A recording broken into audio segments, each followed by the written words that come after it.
করেছিলাম। তুমি আসলে বোকা না। এখন একটা সত্য কথা শুনবে? আমি তোমার ভাইয়ের মতো লম্বা কারেন্টের খাম্বাকে বিয়ে করতে রাজি ছিলাম না, সেজন্যই কান্না করছি। ও মা, এই কথা? রাজি না থাকলে বিয়ে করেছো কেন? এক প্রকার জোর করেই সবাই মিলে আমাকে বিয়ে দিয়েছে। Very sad. আমার মনে হয় এ বিষয়ে ভাইয়ার সাথে তোমার কথা বলা উচিত। তোমার ভাইয়া কোথায়? দেখলাম তো ড্রয়িং রুমে বসে টিভি দেখছে। ঠিক আছে, আমি তোমার ভাইয়ের কাছে যাচ্ছি, তুমি এখন তোমার রুমে যাও। ফারিয়া বিছানা থেকে উঠে ওর রুমের দিকে চলে গেল। আমিও আস্তে আস্তে করে বিছানা থেকে নেমে রুম থেকে বের হয়ে গেলাম।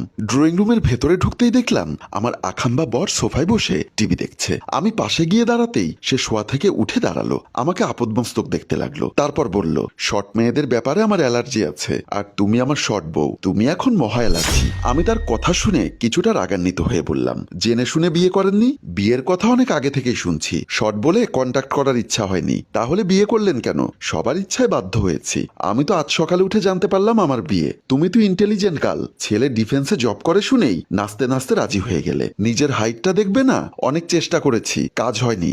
আপনার অ্যালার্জি থাকলে বিয়ে করার কি দরকার ছিল? বাবাকে বলতে পারতেন কথাটা। আব্বু হজে যাচ্ছেন, শেষ ইচ্ছা পূরণ করব না? তাহলে এখন আমাকে কথা শোনাচ্ছেন কেন?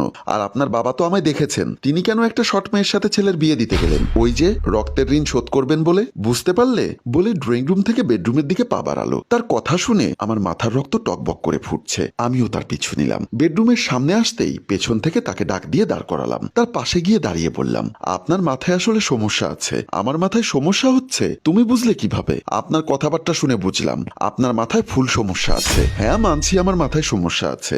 সমস্যা না থাকলে কি তোমার মতো বাটুল মেয়েকে বিয়ে করি? কেন করেছেন? আমি কি আপনার হাত পা ধরেছিলাম?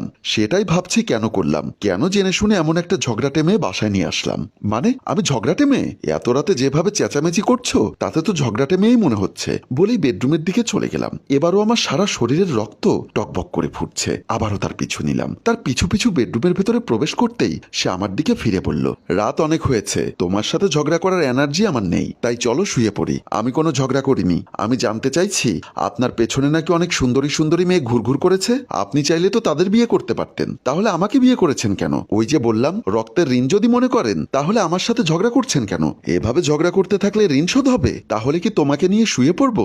আপনি কি করবেন জানি না, আমি শুব। ঘুম পাচ্ছে, আমার ভেতরে আগুন জ্বলছে, আর তোমাকে ঘুমোতে দিব? তাহলে কি ফায়ার সার্ভিস ডাকবো?